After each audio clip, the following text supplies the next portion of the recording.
Welcome to Design Your Life in Business, the podcast for leaders by Bright Mind Consulting Group. We give you the necessary tools to help you become the architect of not just your business, but your life too. I'm your host, Jevon Wooden. Hey, Terry, how are you?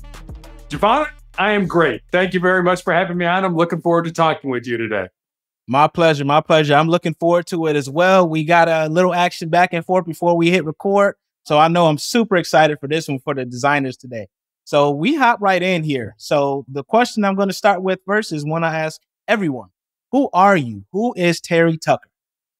That's a good question. I'm in my 60s and I'm not sure I have the answer for that. I think hopefully I'm somebody who's continuing to evolve, continuing to grow. I've always believed in the importance of being a lifelong learner. If you get to a point in your life where I've learned it all, well, then it's time to die. And I haven't learned it all. So I'm a child of God. I'm a husband. I'm a father.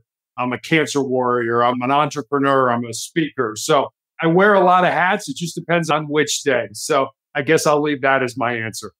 I love that answer. And I'm so happy to hear that you made it through the cancer. I'm sure that is a story that when you get in those stages, that really probably get everyone going and pull on their heartstrings for sure. Absolutely. But you mentioned author in there, and you wrote a book called Sustainable Excellence, 10 Principles to Leading Your Uncommon and Extraordinary Life. What led to you writing that? Yeah, the book was really born out of two conversations I had. One of the jobs I had sort of in a previous life was I was a girls' high school basketball coach in Texas. And I had one of my former players move to the area in Colorado where my wife and I live now with her fiance. And the four of us had dinner one night. And I remember after dinner saying to her, I was really excited that she was living close and I could watch her find and live her purpose. She got real quiet for a while. Then she looked at me and she said, well, Coach, what do you think my purpose is? And I said, I have no idea what your purpose is, but that's what your life should be about. Finding the reason you were put on the face of this earth, using your unique gifts and talents and living that reason. So that was one conversation. And then I had a young man in college reach out to me on social media. And he asked me what I thought were the most important things that he should learn, not to just be successful in his job or in business, but to be successful in life. And I didn't want to give him, get up early, work hard, help others. Not that those are incredibly important, but I wanted to see if I could go deeper. So I spent some time and I took some notes and eventually kind of had these 10 thoughts, these 10 ideas, these 10 principles. And so I sent them to him. And then I stepped back and I was like, well, I've got a life story that fits underneath that principle, or I know somebody whose life emulates this principle. So I had my leg amputated as part of my cancer journey in 2020. And while I was healing during that process, I sat down at the computer every day and I built stories, and they're real stories about real people underneath each of the principles. And that's how sustainable excellence came to be. Wow. Well, there was a lot to unpack there. One, you're serving others just throughout your whole life as a coach, as a mentor, and you giving this information freely. And then you mentioned you had your leg amputated in 2020, and that was also the year COVID hit. So how did you navigate through all of that adversity you faced within that 1 year time span? Yeah, that's a good question. I look back on that and I don't know if I have a good answer to that question. I mean, I remember the morning I was going in for surgery to have my leg amputated. My wife literally dropped me off at the hospital. Because of COVID, I was not allowed to have anyone with me. Nurse just came out with a wheelchair, brought me back to this huge bay, where all these people get prepped for surgery. I was the only person in that bay. My doctor had to get special permission to do the operation. I was supposed to be in the hospital for 10 days to 2 weeks to learn how to function without having a leg. I was sent home after 48 hours. And it was really just by the grace of God and by some very good people who said, look, I'll come by your house. I had an occupational therapist who said, I'll come by your house and I'll help you set it up so that you don't have trip hazards or fall hazards or something like that. And it was just kind of sort of on the job training, hey, I don't have a leg now. I got to figure this out. And my wife and I at the time, and we figured it out. And I think part of it is through this journey, and I've had cancer for 11 years now, the importance of callousing your mind, of handling things that are difficult, of getting on top of your pain and things like that, of not letting your mind rule you, but you ruling your mind. And I practiced those things prior to all this going on. So I think I was able to draw certainly on my faith, on my family, and then on the fact that I had to get on top of my mind for. Yeah, absolutely. And you talk a lot about that. You mentioned one of your four truths, right? The concept of four truths. Can you tell us what they are? I know you slid one in there, so let us know the others if you don't mind. Sure. Yeah, I did. My four truths are things that certainly I've learned over my life, but really kind of coalesced during my cancer experience. And the first one I just mentioned, it's control your mind or your mind is going to control you. The second one is embrace the pain and the difficulty that we all experience in life and use that pain and difficulty to make you a stronger and more resilient individual. The third one I look at kind of as a legacy type of truth, and it's this: what you leave behind is what you weave in the hearts of other people. And then the fourth one I think is pretty self-explanatory. As long as you don't quit, you can never be defeated. And I refer to the four truths kind of as the bedrock of my soul. I think they're just a good place to start to try to build a quality life from. Absolutely. I mean, I can say that I've lived with those four truths myself, learned them the hard way from my time in Afghanistan and the service to facing adversity as a youth. So I can definitely say I align with those four truths myself. I just never put them in that and stated them as eloquently as you have. So appreciate that, Terry. Now, in your book, The Sustainable Excellence, you talk about living an uncommon and extraordinary life. Can you delve into what that means for you? Yeah, I don't think we're supposed to be here to just kind of get by, just kind of muddle through life. There are so many people I've seen live a casual life. And by living a casual life, their goals, their dreams, their ambitions become a casualty of sort of that unplanned living. So I think we're all destined if we choose to do so. And most people don't want to put in the time, don't want to put in the effort, don't put in the work that it takes to live an uncommon and extraordinary life. But I don't want to be like everybody else. And I don't think any of us should be, because we all have unique gifts and talents. You may be good in math. I may be good in writing. And so if I try to be an accountant, I'm going to be miserable. You try to write essays all the time, maybe you're not going to be happy in that job. So I always tell people, how do you find your purpose in life? You find it by understanding what your unique gifts and talents are and trying things, trying new things.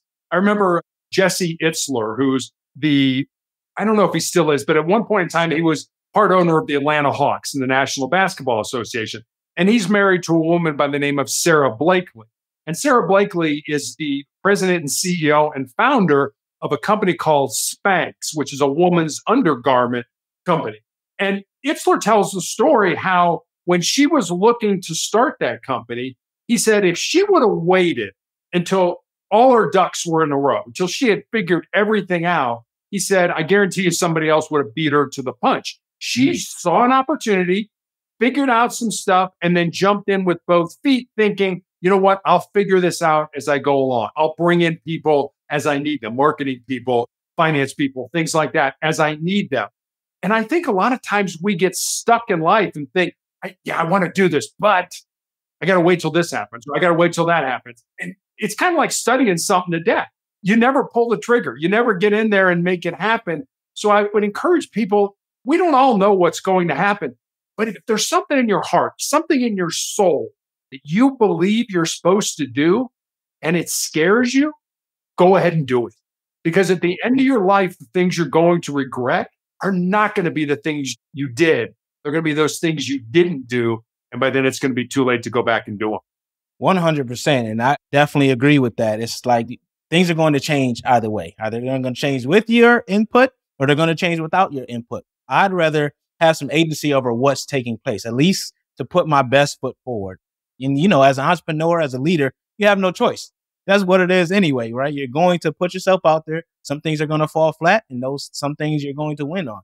I'd venture to say that most successful people have probably had more failures than successes, but those successes, because they continue to go forward and they continue to push, they get that one big one and it continues to build on that. So I would say, you can't be afraid of failure. Can't be afraid of that, because if you do, it's going to stop you.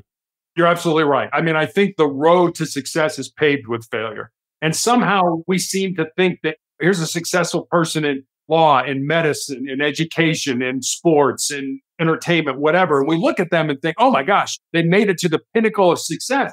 And for some reason, we don't think that they ever fail. I think back on my own daughter. My wife and I have a daughter that's 6'2" that played basketball at the United States Air Force Academy. And you see players, you see NBA players, college players, high school players, you see the games. But what you don't see when I think back about my daughter's career, what you don't see is all those days during the summer in the hot, sweaty, humid gym, putting up thousands and thousands and thousands of shots, which allowed her the opportunity to play for the Air Force Academy. So the road to success is paved with failure, is paved with ugliness, it's paved with pain. And if you're not willing to do that, it's going to be hard to be successful. 100%. And this kind of ties into those principles you mentioned earlier that you gave that young man that you then put in your book. You could have given him what everyone else says, but you decided to go a little deeper. Were those principles drawn from personal experiences or research or both? I would say probably both. I mean, there are certainly some of my experiences in the book, but it's not a memoir. It's not an autobiography or anything like that. Yeah, here's a principle. Yeah, maybe I've got a story about it, but maybe I don't. Maybe I read a story about it or I heard somebody tell me a story about it and I put that in the book. But like I said, they're all real stories about real people that are in sustainable excellence. So I don't want anybody to think, well, oh, this is made up or I could never do. No, that's a real person that found a way to be successful with whatever I'm talking about, whether it's our mind, whether it's listening, whether it's being curious or whatever that ends up being. Here's a real story about a real person that used that. I love that. And also in the book, I know we're going to go outside it, but the book is so good that you also had a tenet in the book about embracing your passion. And you kind of went in on that earlier on. Can you tell us a bit more about that and how people can find and pursue their own passions? I know you sat at the table with the young lady and you were like, I don't know your purpose. So can you go in a little more on that one? Exactly. And I heard a quote, and I wish I could remember who said it. It said, don't follow your passion, but bring it with you wherever you go. And I love that. Have that drive, have that curiosity. And we talk a lot about finding our purpose in life. And we talk about purpose in the singular, like it's one thing.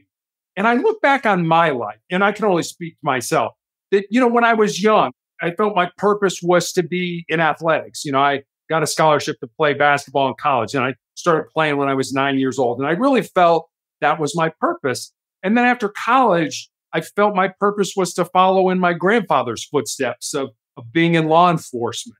And then now, as I'm probably coming to the end of my life, I'm still battling cancer, that my purpose has changed again to put as much goodness, as much positivity, as much love and motivation back into the world as I possibly can.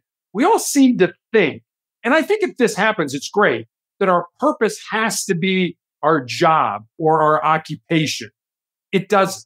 I mean, your job could be something over here. It's what you do to pay the bills, but your purpose is to write or to be a podcast host or to paint or to be an activist or whatever it is that you feel it's supposed to do. Now, it would be great if it could line up where our purpose was what we did for a living. We could get paid for it and things like that.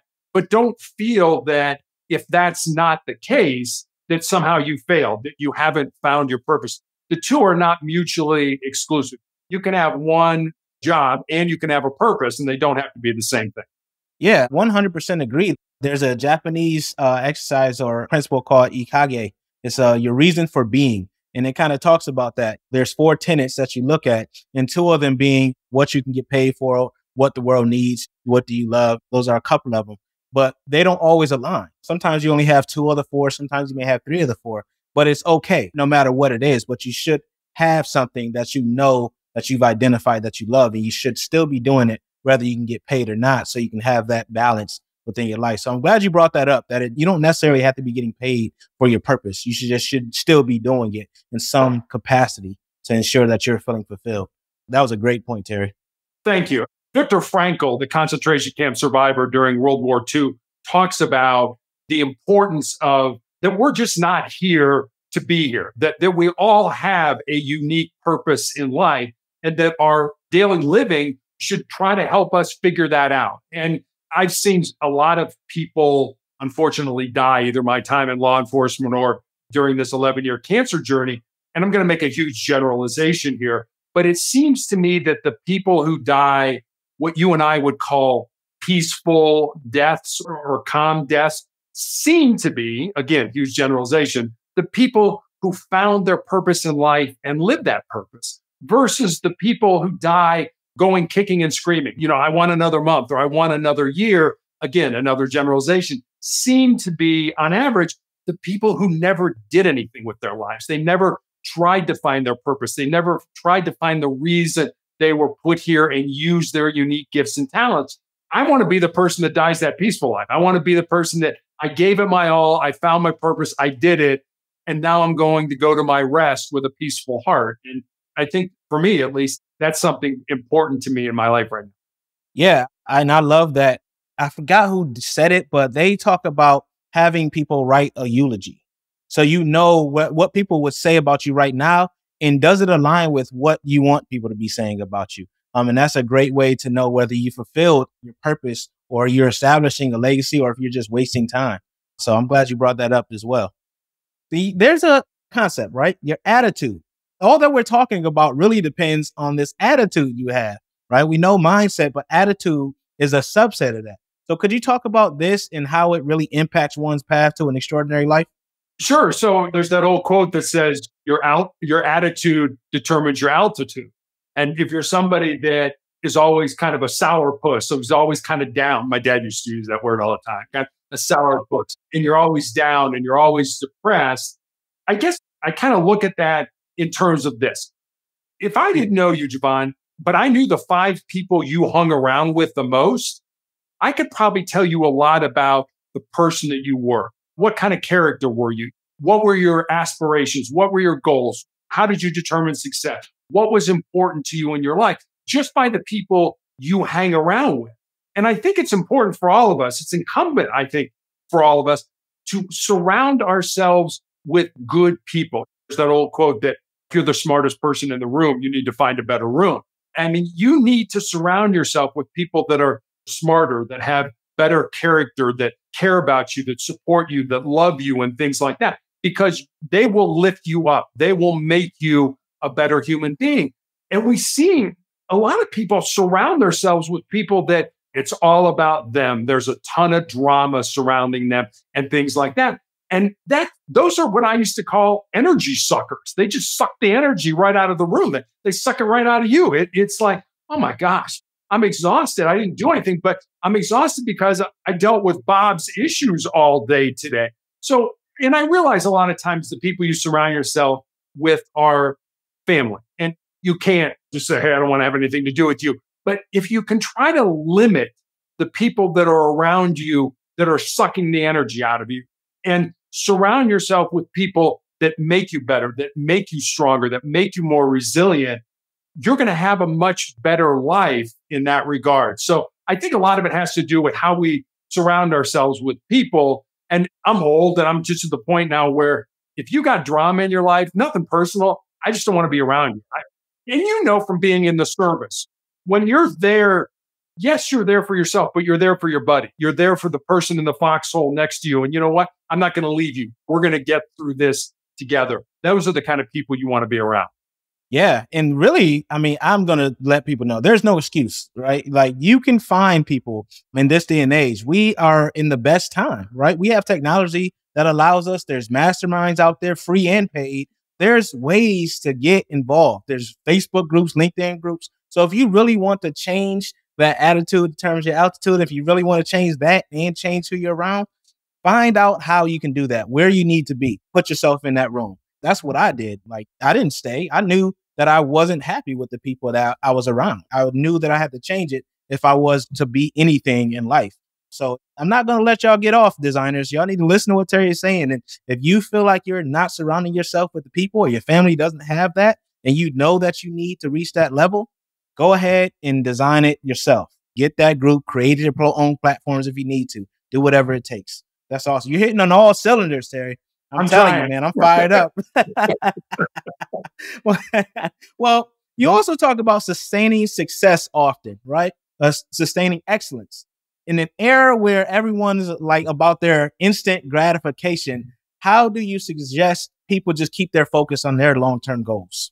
That's a great question. And I publish something. I do these short videos and I publish them every Tuesday. And the one I published yesterday had to do with kind of that question. Kara Lawson is the women's basketball coach at Duke University. And she's filmed herself. It's on YouTube if you want to look for it. She talks about how we like to think that, well, when this happens, life will get easier. Or when that happens for me, when I reach the top of the mountain, when I'm successful, whatever it is, then life will get easier. And what her conclusion is life never gets easier. We just handle hard better. And I think that's an incredibly important point to think about. What is success for all of us? How do you define success? The greatest definition of success that I ever heard was Jevon Wooden, who was basketball coach at UCLA when I was growing up. And this is his definition. He said, success is peace of mind, which is a direct result of self-satisfaction in knowing that you did the best to become the best that you're capable of becoming. Now, here was one of the greatest coaches of all time. But if you look at that definition, nowhere in there does it say anything about winning. It doesn't define success as winning. But we tend to, people ask me, what is success? And I'm like, I don't know. What do you mean you don't know? You wrote the book. I mean, how can you not know? But I look at success. Jevon, you and I may look at a sports team or an entertainer or something like that. And you may say, man, that person is excellent. I may say, yeah, they're good, but I don't think they're excellent. And so I think excellence, like beauty, is sort of in the eye of the beholder. You have to define it for yourself. And then how do you sustain it? You sustain it by continuing to grow. You don't sustain it by, we've arrived. Okay, now it's going to get easier. As Kara Lawson said, it's not going to get easier. You're just going to be able to handle hard better. So you've got to get to that point in your life where you realize that once you've made it to the top of the mountain, however that's defined by you, you're going to have to continue to do that by growing, by changing, by innovating, by finding different customers, different way to deliver your products to different customers and things like that. That's how you sustain excellence, because when you get to the top, everybody's going to be chasing you. Everybody's going to be watching you. And the thing about success, it's always going to outdistance us. We're never going to get there. We're never going to find it. There's always going to be another meeting to have or something else to learn or another project to engage in or something like that. So success is always going to kind of be out of our reach. But that's the fun part of it. It's not the destination. It's the journey that gets us there. Beautifully said. And I got to look up that video with Kara Lawson as well, because that is awesome. We're going to check that out. We'll drop that in the show notes. And yeah, the success it should be a moving target, right? If you're really trying to leave an indelible mark on society and on the world, that's how it's going to be. If you're a true high achiever, you're always going to look for that rabbit to chase, right? So to speak. I mean, that's why people such as the Elon Musk and the Steve Jobs and all them, they accomplish things that people once said were impossible because of that. That's important. It's very important to restate that. So let me ask you, Terry, how have you personally implement the principles that you've put in this book into your own life? Yeah, that would probably take us an hour. Let me kind of try to put two together. There's a principle in there about the importance of being curious, of constantly sort of asking how and what and when and why questions. And there's also a chapter in there about listening. One of the other jobs I had during my law enforcement career was I was a SWAT team hostage negotiator. And so we understood the importance of listening. And when I first started on SWAT, they gave us a formula. And the formula was, I can remember it, 738-55. And what that meant was how we communicate with each other. So 7% of it had to do with the words that we used. And then 38% of it had to do with the tone of voice that we used with those words. And then 55% of our message is communicated by our body language and our facial expressions. So as negotiators, I had the first two. I could hear what words were being used and the tone of voice, but I didn't have the 55%. So I wasn't with the person. I couldn't see them. So I may say something and I didn't have the benefit of realizing that they're kind of rolling their eyes. And, God, what an idiot. This guy doesn't get me at all. Because that happens. So you go down a rabbit hole, it would be the wrong one. And you sort of have to backtrack and figure that out. So we would ask a lot of how and what questions to people. We would stay away from why questions because it sort of is accusatory. Jevon, why did you do that? Oh, wait a minute. Is Terry saying something disparaging about me or questioning why I did that? So we would stay away from the why type of questions. And the other part was everything we did was sort of with a curious tone. You would say something, it was called mirroring or parroting, where you would say something, and I would either say the last three words or the most important words that you said back to you, but I would say it with a curious mindset. With a curious mindset, Jevon? With the tone, you would say it like that. And what that did was, one, it got the person to, oh, he just told me what I said. So, okay, we're making that connection. And it's also now by asking how and what questions, I'm engaging you to help me get you out safely from this situation. So those two kind of go together. Always be curious, always asking why and kind of that tone of voice. And then listening to understand versus listening to respond. And I think today we tend to, hurry up, Jevon, say what you're going to say because I want to get my 2 cents in. That's listening to respond. As opposed to, okay, Jevon, I hear what you're saying. I may agree with you. I may not agree with you, but help me to understand where you're coming from. And I think if we did that as human beings, society, our planet, everybody would be a whole lot better if we cared about understanding where that person was coming from. Absolutely. And those principles that you did mention resonate with me so much because as a coach, that is what we learn, right? We learn to listen to understand instead of responding, to be curious and to avoid those why questions. So that is spot on. So now I know where we got it from, right? We get it from the negotiators. There you go. That's probably the best place you could get it from because of what situations you're doing it in. Okay, I just learned something. All right. So your book, it could be perceived as a roadmap to leading an extraordinary life. But question is that the designers are probably asking too, do you think everyone is capable of achieving this? Or are there certain characteristics or prerequisites?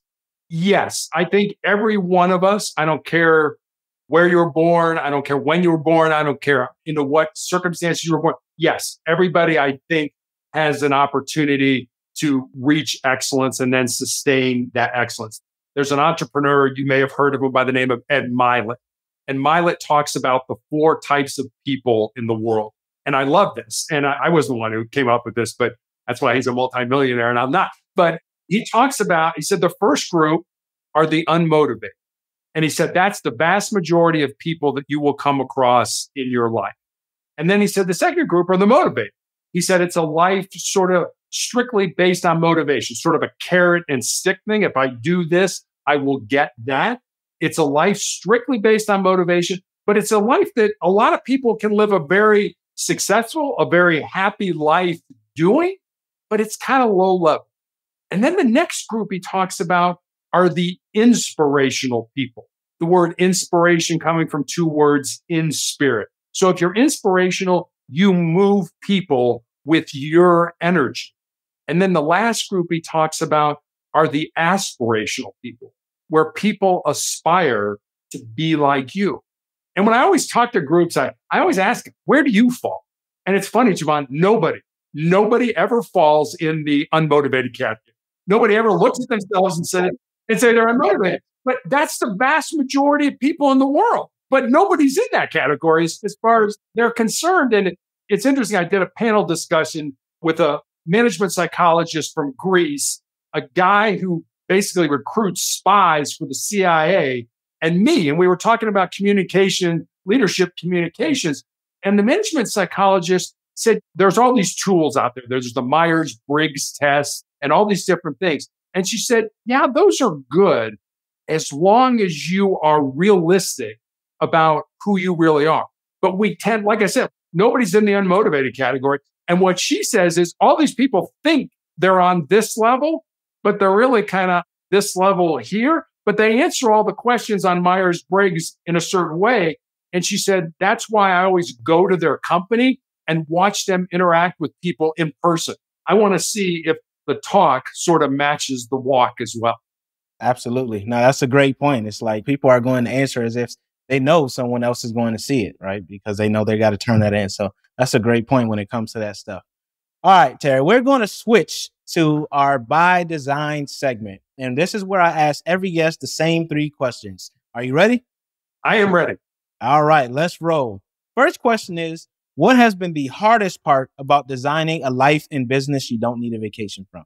That's a great question. I guess I would say that we tend to quit so much sooner than we ever should, than we ever need to. Now, don't get me wrong. I think everybody has a breaking point, but I think that breaking point is so much farther down the road. Let me give you a quick story. There's a professor back in the 1950s at Johns Hopkins University who did an experiment with rats. And he took rats and he put them in a tank of water that was over their head. And he wanted to see how long the rats would tread water. And the average rat treaded water for about 15 minutes. And just as those rats were getting ready to sink and drown, he reached in, grabbed them, pulled them out, dried them off, and let them rest for a while. And then he took the exact same rats and put them back in that exact same tank of water. And the second time around, on average, those rats treaded water for 60 hours. Now think about it. The first time, 15 minutes, you're just not going to fail. Your business isn't going to go under. You're going to die. And the second time around was 60 hours. So I think that taught me two things. One, the importance of hope in our lives, that maybe not today, maybe not this month, maybe not even this year. But if you continue to do the things you know you're supposed to do, the things you know that will get your business to where it wants to be, eventually you will reach that success. You will reach the end of that mountain or the top of that mountain. So I think that was the first thing. And the second thing was just how much more our physical bodies can handle than we ever thought they could. I mean, you were in the military, you know that. You went to boot camp and all that kind of stuff. They push you past your comfort zones. They push you into things that I can't do that. Oh my gosh, I did that. You got to get past your comfort zones, get outside your comfort zones. That's the only way in life we're going to grow and develop and get better. Yes. Number two, what is the best lesson you've learned on your entrepreneurial journey? That there's a reason God gave us two ears and one mouth. I mean, really, that's certainly something I developed as in law enforcement as a negotiator, the importance of listening to understand again, versus listening to reply, and listening for what's not said, listening for what people aren't saying when they should be saying something. I think that's incredibly important. And sometimes it's hard to shut me up and I talk a lot, but I also am really good at listening and what people say and sort of storing that away. So I would really don't feel like you got to be the biggest man in the room. Sometimes sitting in the back, observing, watching, letting other people know. I mean, you probably had this experience. I know when I was in business, you'd be in a meeting and the boss would walk in and say, okay, here's the problem. And here's what I think we should do about it. And then the boss would say, okay, I want to go around the room and get everybody's opinion. Now, unless you're an idiot, you're not going to say anything against what the boss just said because the boss has already decided how things are going to go. A much better way to do that is have a boss come in, sit down, state the problem, and then say, how do you all feel about solving this? How are we going to do that? That says to me, now you care about my opinion. You care about my ability to say, okay, I do this every day. Here's what I'm seeing. Here's how I think we can make this better. So it's really all how we relate with each other and how we relate with ourselves. So I would say, listen more than you talk. Absolutely. What are 3 tools or tips that you would recommend when scaling a business? I'm going to tell you a story, and it's probably not going to relate to business, but it's going to relate to life. That's all right. We will take it. Okay. I had a nurse recently ask me what it was like. I had my foot amputated in 2018 and my leg amputated in 2020. She asked me what that experience was like. And I told her it hasn't been easy. I'm still trying to learn how to walk again. When you're 6'8", falling is not an option. You get hurt from this height. So you don't want to do that. But what I did tell her was cancer can take all my physical faculties, but cancer can't touch my mind. It can't touch my heart and it can't touch my soul. And that's who I am. That's who you are, Jevon. That's who everybody who's listening to us is. I'm not telling you not to go to the gym. I'm not telling you not to eat right. I'm not telling you not to get enough rest, reduce stress, all that kind of stuff. All the physical stuff that we work on our body. I'm not telling you not to do that. But what I am suggesting is maybe spending a little time every day working on who we really are, working on our heart, working on our mind, working on our soul. This body, this house, this vessel, we're going to die. It's going to decay. It's going to go away. But our heart, our mind, and our soul, those things are eternal. And I don't think we spend nearly as much time working on those things as we should. No, I 100% agree. That's actually my book, Own Your Kingdom. it talks about that, right? How there's a triad, right? And we need to focus in order to stay in that center. And once you're centered, you're focused, you're grounded. So I'm glad you hit on that and touched on that. That's something that needs to be reiterated over and over and over again. Because let's face it, we don't hear enough about it. We're so inundated with information that's useless that we forget about information like that is priceless. So thank you, man. This has been a fantastic conversation. I know our designers have gotten a ton from this conversation. So how can everyone connect with you? So I have a blog. It's called Motivational Check. Every day I put up a thought for the day. With that thought usually comes a question about how maybe you could apply that thought into your life. Mondays, I put up the Monday morning motivational message. I have recommendations for books to read, videos to watch. You can leave me a message. That's all at motivationalcheck.com. Awesome. And can they find a copy of your book there as well? They can. Awesome. Well, thank you so much, Terry. It's been amazing. Thank you for just taking some time out to speak to us and impart all the wisdom that you've given us. And I look forward to working with you in the future and seeing what you got going on, man. Appreciate it. Thanks for having me on. I really appreciated talking with you today. Yes, sir. Yes, sir. I'll see you soon. Sounds good. Design Your Life in Business, the podcast for leaders, is brought to you by Bright Mind Consulting Group. To find out more about Bright Mind Consulting Group and how you can become the best leader possible, visit brightmindconsultinggroup.com.